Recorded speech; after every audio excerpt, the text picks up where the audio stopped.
Welcome back to What the Tech. In today's episode, we actually dive into cybersecurity's complex and critical world, and specifically its significance around private equity. With a wealth of experience in identifying and mitigating digital risks, my guest today has become a go-to authority for private equity firms really aiming to navigate the treacherous waters of cyber threats. As PE firms increasingly integrate cybersecurity into their investment decisions, really understanding the risks involved is more important than ever. In fact, cybersecurity is not just an IT concern in today's investment landscape. It's really a fundamental aspect of business strategy. So when private equity firms acquire new companies, they're not just acquiring assets, but also assuming the cyber liabilities that come with them. In an era where cyber incidents can quickly escalate into financial catastrophes, right? Due diligence in cybersecurity is paramount. In fact, according to a report by IBM, the average cost of a data breach in 2022 was a staggering $4.2 million, emphasizing the gravity of neglecting digital defenses. So cybersecurity diligence is to private equity firm what a moat is to a castle. Don't get caught standing there with your drawbridge down, right? So this only highlights the need for cyber hygiene as a defensive role in safeguarding investments. And without it, you're laying out the red carpet for attackers to access not only one company's sensitive information and data, but potentially the entire portfolio. This reflects the interconnected risks PE firms must manage, as attackers can leverage lateral movements from one compromised entity to the other ones, threatening the entire portfolio, a pain point that is familiar in this industry. Now, additionally, PE firms can't afford to be reactionary regarding cyber threats. Proactive risk assessment and incident response plans are not luxury items. They're fundamental tools to protect an investment and the value. This strategic approach is echoed in the insights shared by industry giants, which continue to underscore the urgency and breadth of the issue. As I noted earlier, cybersecurity must be integral to investment diligence, value creation, and exit planning.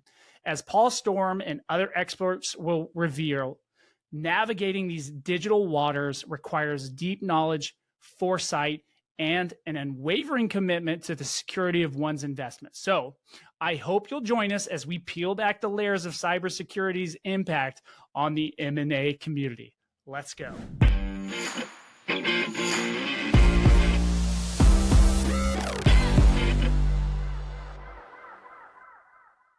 So, without further delay, I'd like to welcome Paul Storm.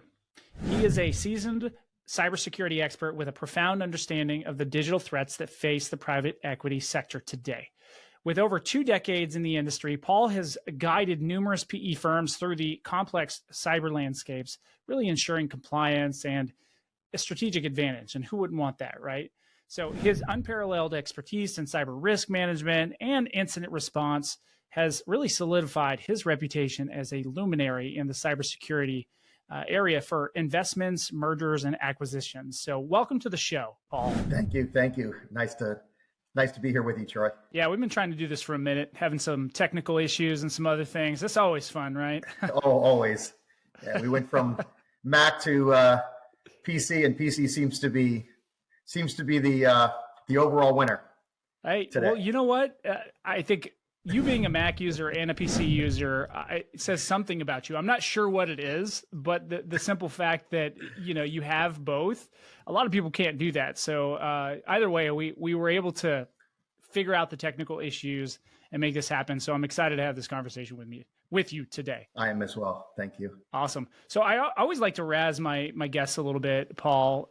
So let's kick things off with kind of obscure, lighthearted, question. Are you cool with that? Sure. Absolutely. Roll. All right.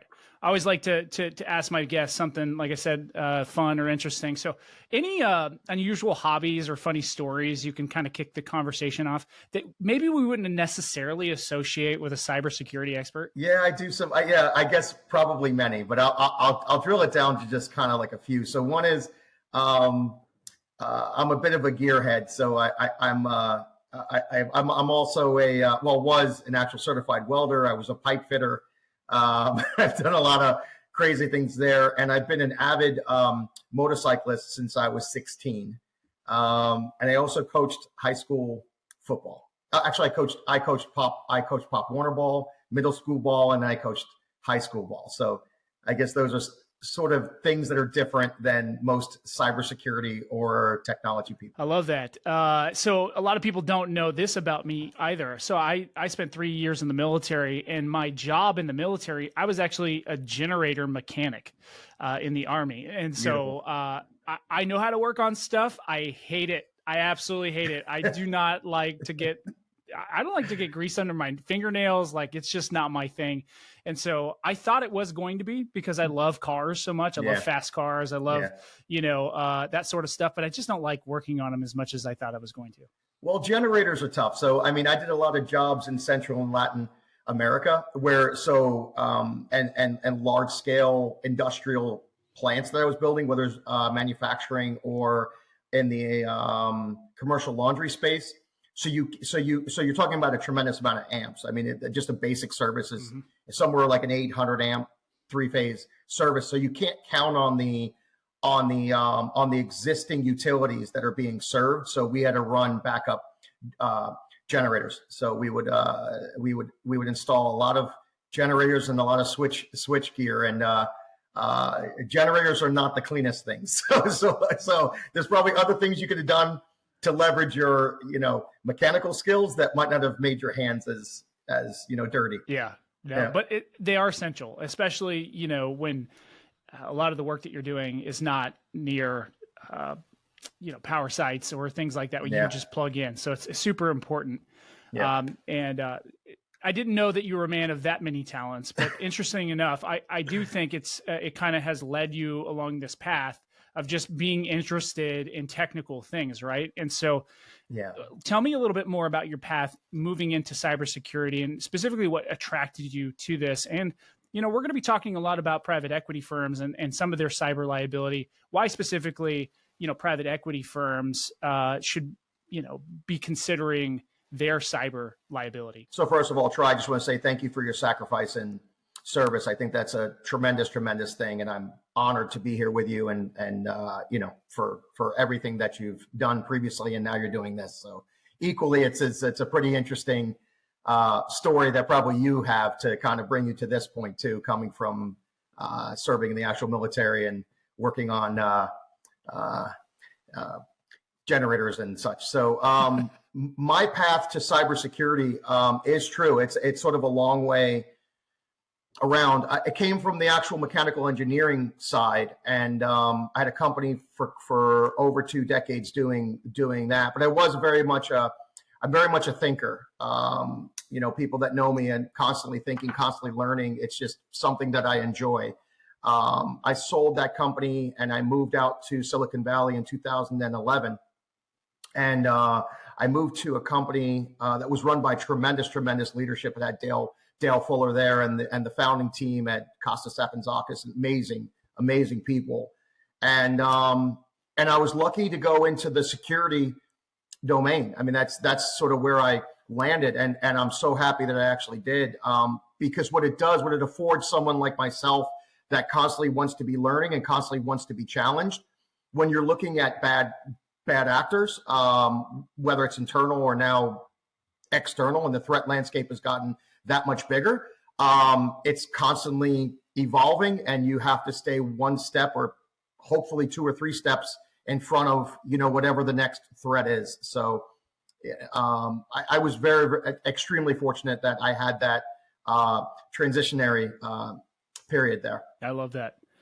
And so what is, since you kind of got into the industry, what has really evolved in the world that I guess excites you the most and probably gives you like the most pause about like maybe AI, its impact on things or whatnot? And then maybe specifically around how that might affect, say, a private equity firm's portfolio as they continue to add new company after new company with their acquisitions. Yeah, definitely, Troy. So a little bit about what excites me. So when I landed in landed in the Bay Area. And I'm happy to sort of report that. I mean, sort of the transition back then, if you wanted to go into technology, your path has to go through sort of the Bay Area. Now that we have so much tools and everything's distributed, and you can engineer, or you can build, through these, whether it's Zoom or Slack, or you don't need to take that same path. But my path was through actually Silicon Valley. But what excited me is I saw the whole boom where things were moving to the cloud, and the first SaaS companies that were being served were usually, you were hitting them from the actual browser. You didn't have any back end element to it really, and directories were moving towards the cloud. And I actually left one login, and I went to a identity and access management company that did single sign-on and provisioning and managing cloud-hosted applications.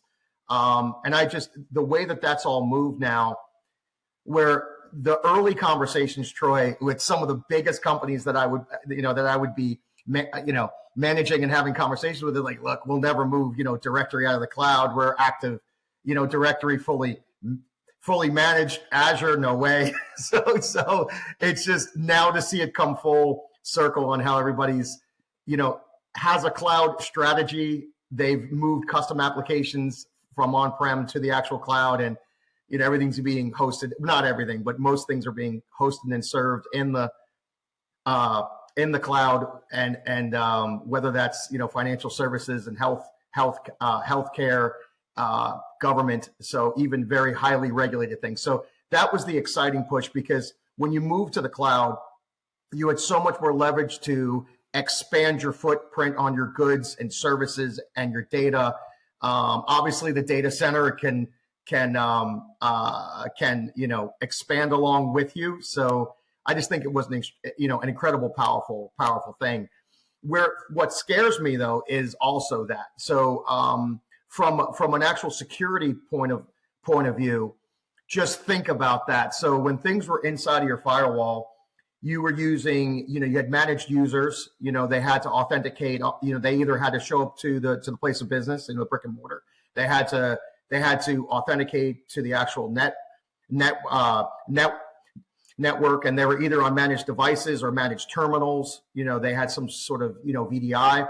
Well, now that we've externalized everything, you have somewhat of an unmanaged user or completely unmanaged users.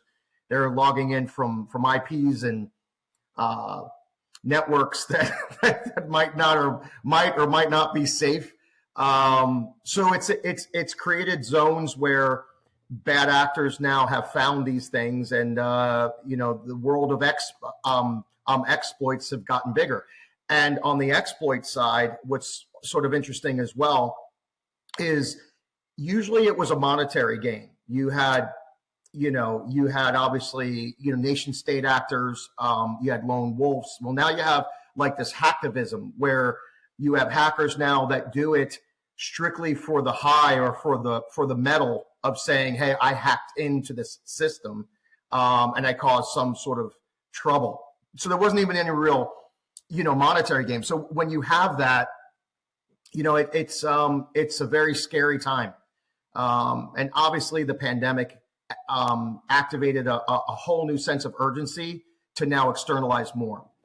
You had no ability to have your workforce, at least a percentage of it, that would be inside of your firewall. You had to actually externalize everything, and that just amplified all the bad things that are happening now. Yeah.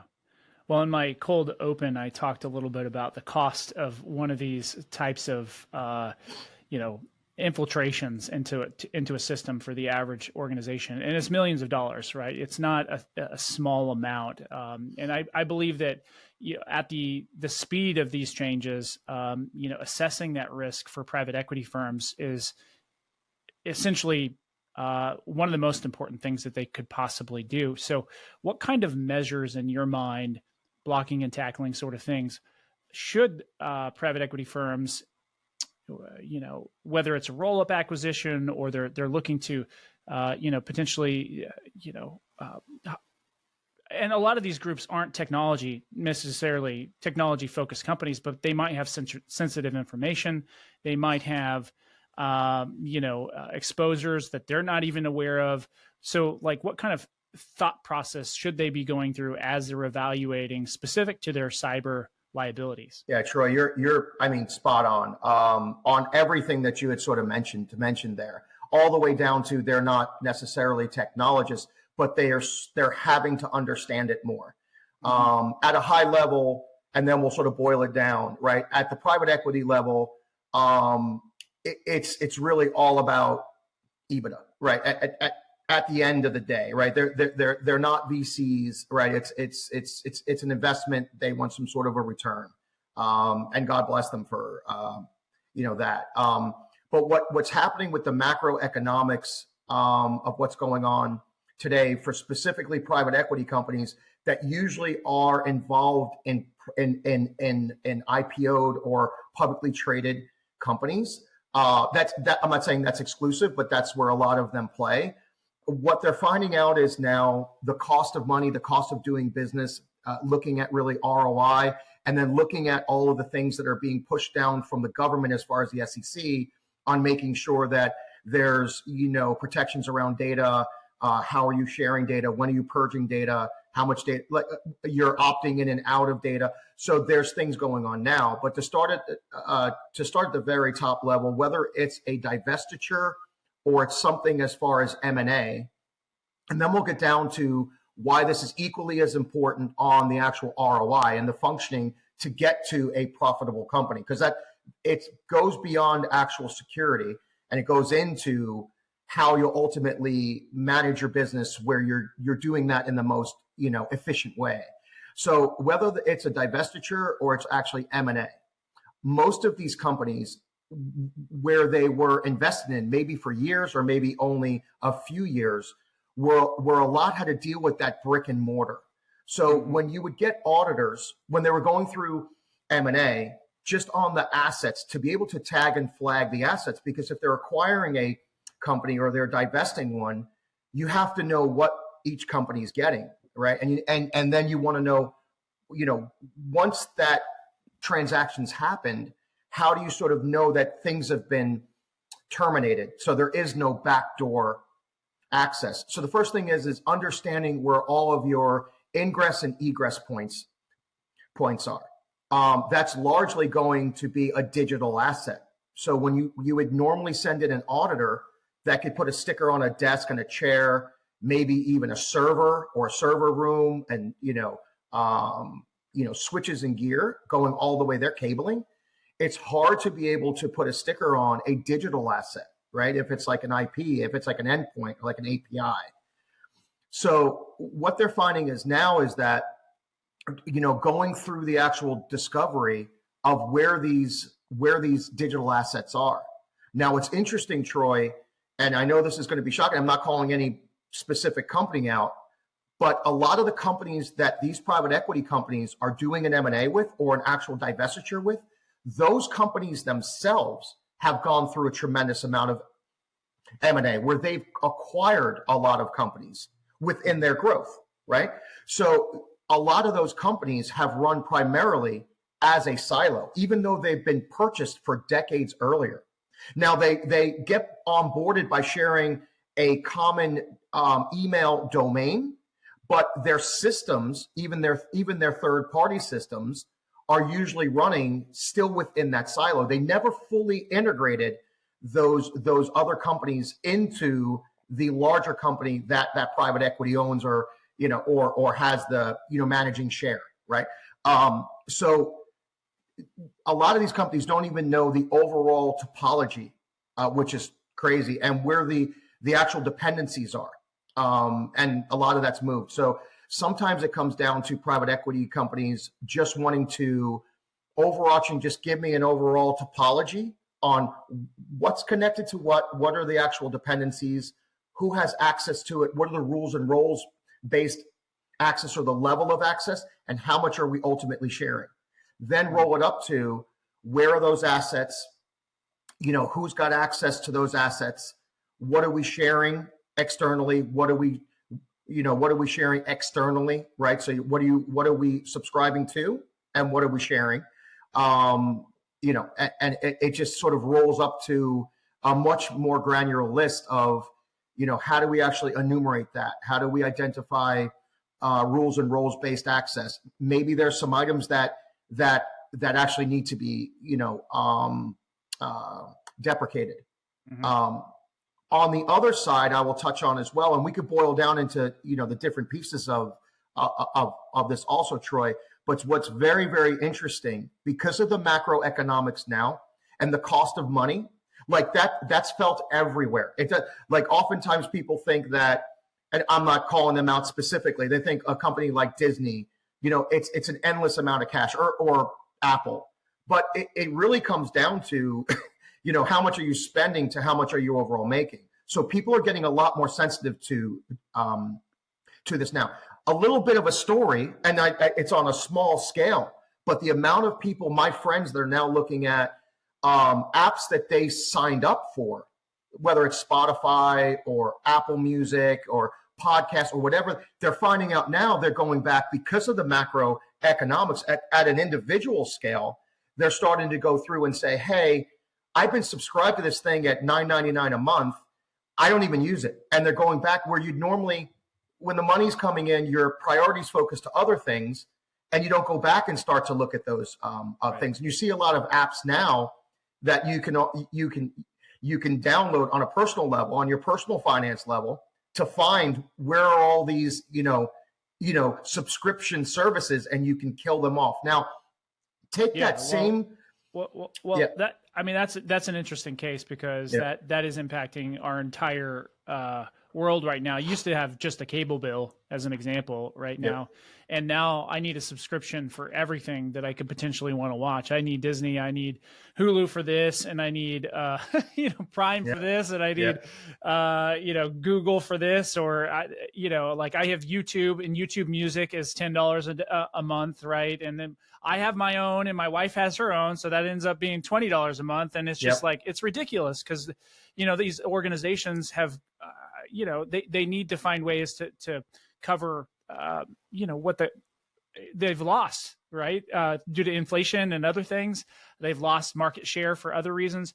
But I am curious, from your perspective, as we're talking about private equity firms and their focus on what do I do about it, maybe during the due diligence process, like kind of creating a checklist of things that would be effective in identifying these sorts of threats. There's got to be tools, there's got to be strategies where you can find these endpoints that haven't been discovered, because the current incumbent, leadership or IT team or whatever, hasn't necessarily done an audit. They don't want to know sometimes that they've made a mistake, right? But the private equity firm absolutely wants to know what kind of exposure there is. Let's talk about that, because there's got to be a way that these groups can actually go in and evaluate what's the real risk here. Like, what kind of information, could we have leakage? Where kind of could we have ransomware exposure? Somebody could get in, take over our systems,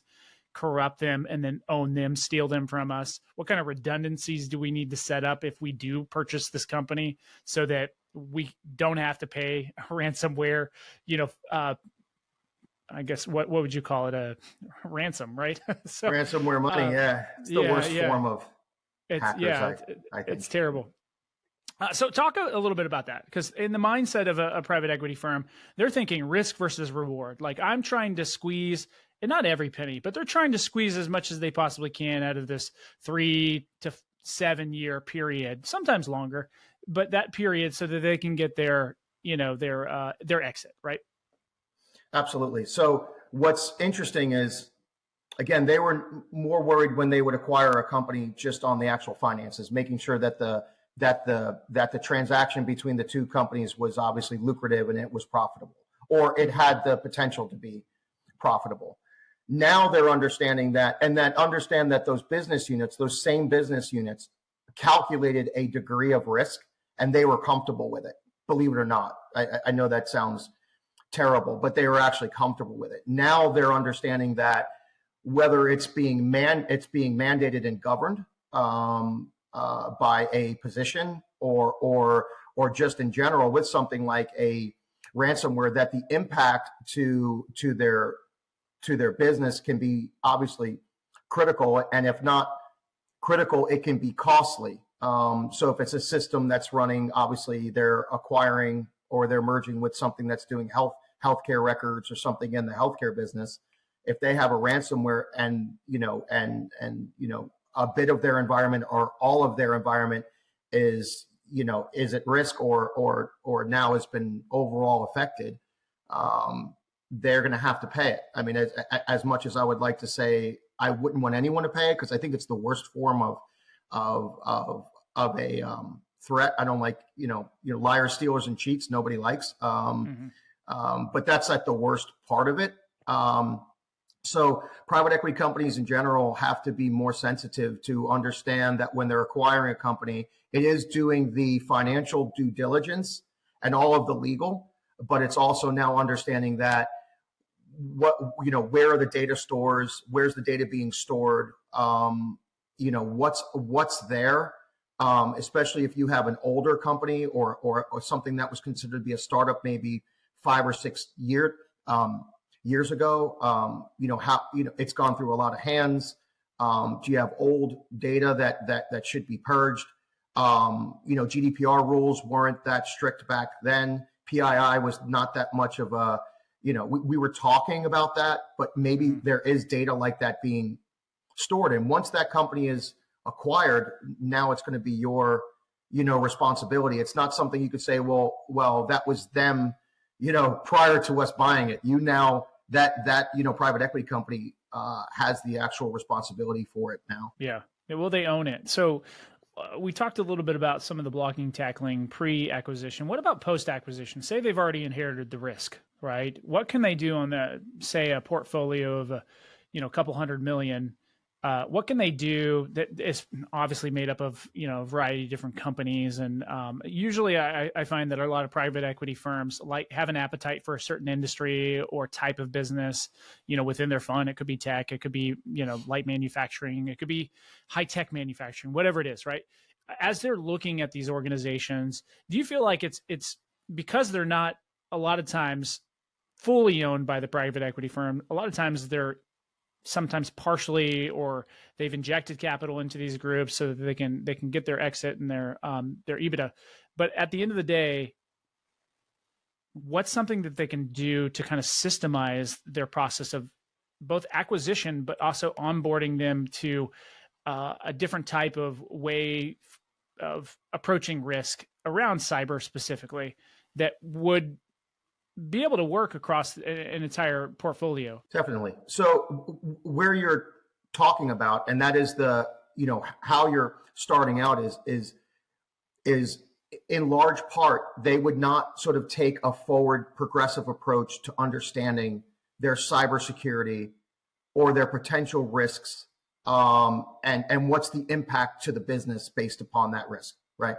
And then, like I said, there was a buffer. There was room there where they would calculate some risk, and that's they chose to go focus more on the business side where they're making money, less on how do we protect ourselves. It's no longer an option. So they have to make sure once they've acquired that company that they have experts, they have SMEs or technical counterparts that are part of their private equity team that work very closely with, whether it's the merged technical talent. So if you have two CISOs now or CTOs, or it's to go back once that company was acquired and then understand where are those points of vulnerability, what's the processes around that, what's the change management process, what's our authenticating process, so that you don't have a different schema or a different cybersecurity design. It's sort of unified, and it's the strongest. I think unified is probably the right word, right? So that as they're evaluating risk, they're not having different conversations within every company. They're evaluating, and I don't think there's a one size fits all, but I do think that there's, typically strategies that would be considered best practices. And so how would you suggest, a portfolio company look at proactive measures and putting together kind of a plan or strategy? And look, you're talking to people that maybe they understand that there's a cyber risk here, but they don't understand the technical details of it. They also, a lot of times, don't even understand the technical details of the businesses that they're purchasing. And that's okay. They just understand, hey, we've got a risk profile. We've been able to, turn this type of client over for a profit. Here's kind of the margins we're used to dealing with in. This is the type of target company we want. But at the end of the day, they're like, hey, I don't know how to make the widget, and I don't need to know how to make the widget. I don't know how to implement a cybersecurity strategy, but I need to have either quality people on my team that know how to assess the risk and then deploy some sort of measures, right, to protect the organizations we're currently managing and currently evaluating, right? Because they want to get deals done. At the end of the day, 100%. they want to get deals done. They don't want to walk away from deals because they're like, well, this looks really great, but it's such a nightmare from a cybersecurity standpoint. The liability is not worth it. They want to probably figure out if the deal looks good and there's opportunity to make money there for everybody, they want to try to make it happen. So what kind of measures do you think that they could take proactively? So you're absolutely right. But I will tell you that the companies that I'm dealing with, from the private equity companies that are merging or divesting a lot now, I can tell you that I'm interfacing more with the obviously technical team, CISOs, application security team, information security teams. And what's really great is I can tell you that, where most time they would be asking for budget and asking for time, to your point, they want to get that merger done. They want to make that happen to start making, money. So they get the most attention that they probably ever had. Now, I don't know if they want that, but they actually get it. So, and once they get it, I will tell you, I can tell you most of the companies that we do business with know that there's problems and that they, and that they're happy that we're there, or, not just our company, but maybe other companies that really they're working with, to go through, whether it's pen testing or it's an asset discovery or it's a merger data, or it's a aggregating of different services. So if both companies are actually subscribing to, 3 of the same third-party services and they have a different security strategy, whether it's settings or rules, they're speaking amongst themselves, going back and say, okay, we only want this one instance here, and this is the best way where we could manage and actually handle that from an actually security perspective. So it's gotten better. I will tell you some of the biggest struggles though with most of the private equity companies to come full circle is that even if you have members on both companies that are extremely technical, they're very, very competent, they're very, very skilled, and they know their job well, you can't defend what you don't see. So think about if you're going to buy something physical. If you're buying an old building, and there were doors and windows that are behind drywall now, or they're behind something that you didn't know was there, that's a point of vulnerability, right? So it's dealing with companies that can actively scan to find where all those ingress and egress points are, because you could have the best, most competent people working on both companies, and they want the best outcomes, and they want to do it. They'll work. I mean, there's teams that I know they're working 24-hour shifts to make that merger happen smoothly, right. and they're giving it their full heart, their full attention and time. But if there's something missing, so you really need to be working with companies now to understand where all those ingress and egress points are. You need to be able to have a very strong enumerated asset list. Yeah. That's a great point. I don't think anybody is good enough to be all things to all people, especially when we're talking about technical disciplines. Because cybersecurity, that's one word, but it's really two words. But it's cybersecurity is basically a lot of different things, right? It's not one thing. The endpoints that you're talking about could come in from, I had Jason Haddix on my show. He's a pretty well-known ethical hacker, hundreds of thousands of followers. The guy is pretty cool. And we talked about this. Yeah. And he came in and he told me about some of the stories of which they, were able to infiltrate through guest Wi-Fi. They were able to infiltrate through old technology points. They were actually able to get into people's logins and do all these unique things. And then phishing is the most obvious culprit for most people, that you can get in through somebody else's credentials just by sending emails or text messages or something that exposes you. And that's always going to be a risk as long as we have email or, just links that exist out there. But at the end of the day, it's not one thing. And so it would be challenging for, say, a middle market company that may have a couple IT people on staff that may be very good, but they're only going to be disciplined enough to be able to handle so much, right? And so I would argue, like you said, is bringing in a third party just makes sense, right? Like, let's check the great work that you're doing. You may get an A+, but let's talk about it. And I think a lot of times organizations are fearful of what you might find and what that might mean for their job. So I would argue for executives, or private equity, firms that are looking and evaluating, it's not even IT's fault that they had an exposure sometimes. They just exist. It's going to happen.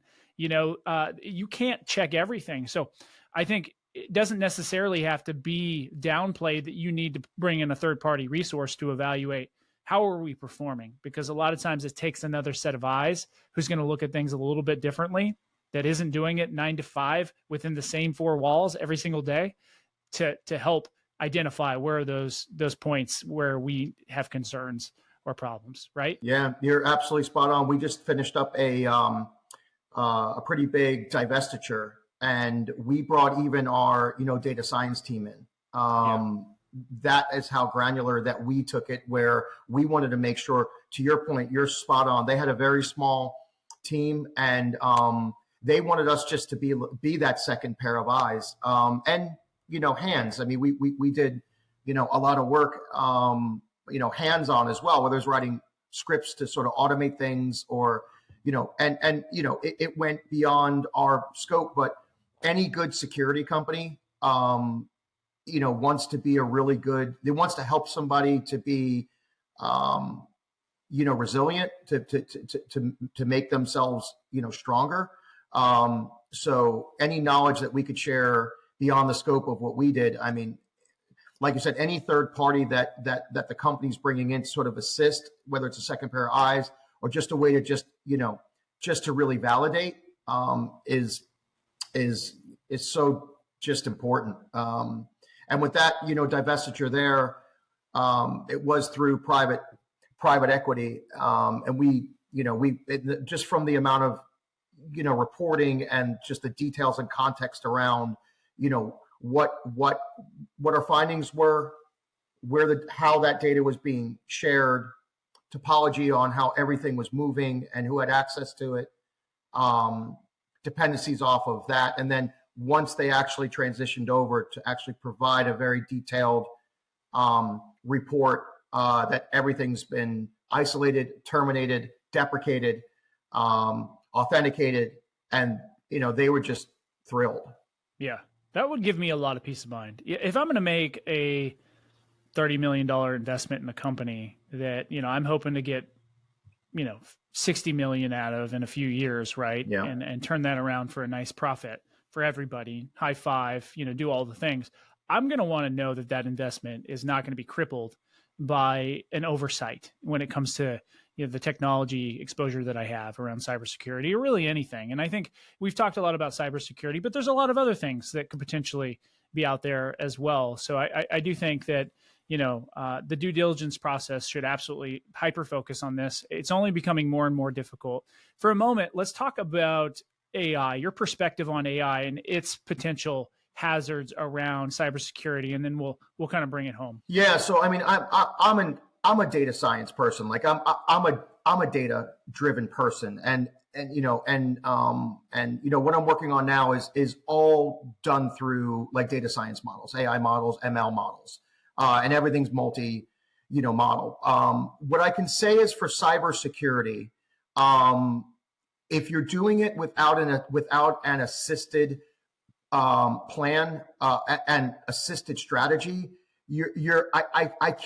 I would have a hard time. I would probably call BS. And the best way that I could say that is that AI right now and the push for it is fantastic, and it has benefits, tremendous benefits, right? Absolutely.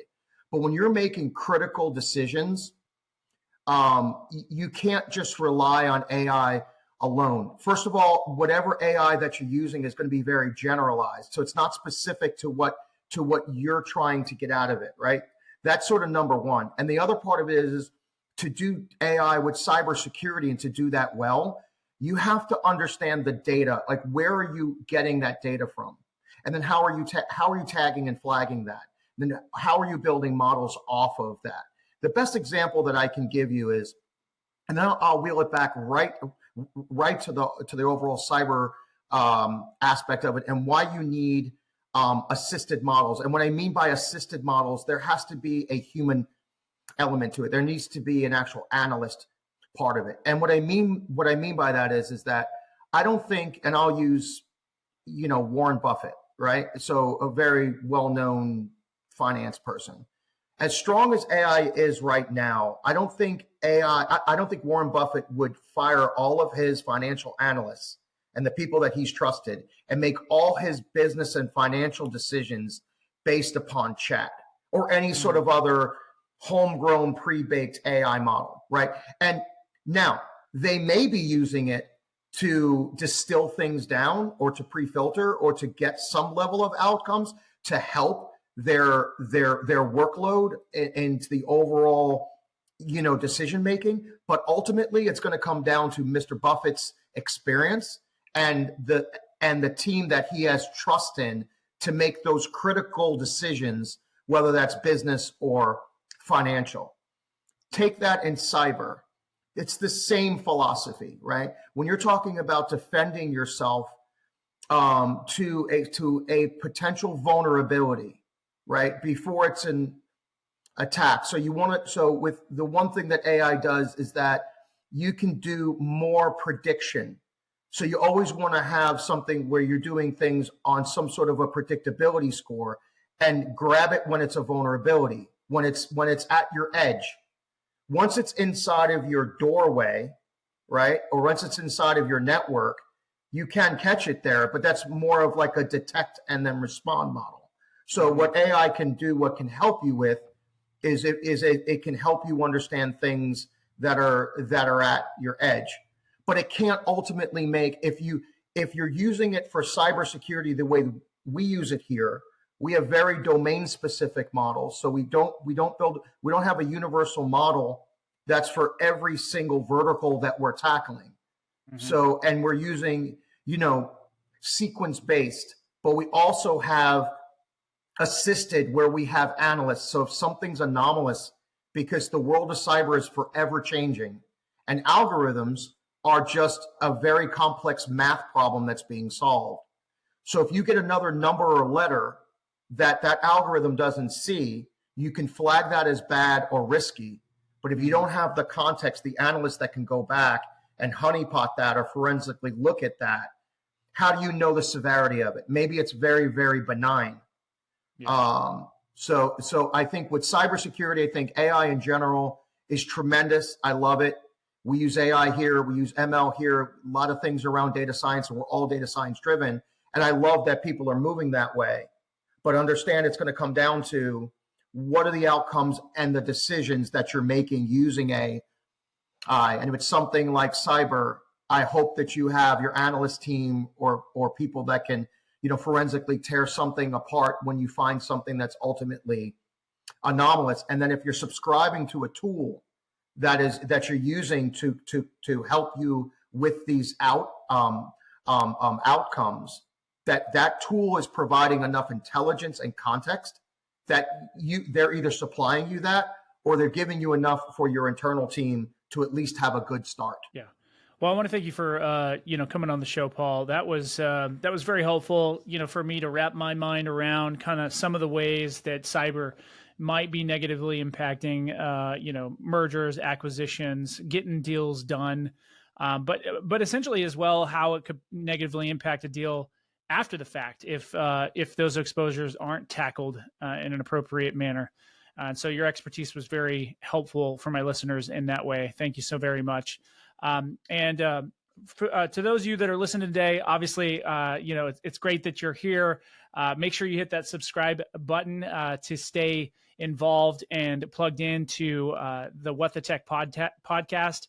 And I'd also say to those of you that are in the world of business or private equity, keep adapting and make sure you keep looking at the different trends around cybersecurity. AI is going to change the game, not just from a protection standpoint or identification standpoint, but remember, a lot of the hackers out there that want to get at your information are also using those same algorithms to try to drive and force opportunities into your business. And so I think, as my man Paul here stated, you need good people. You need good resources. So I want to say thank you again for listening. We'll catch up next week. Talk to you soon. Bye.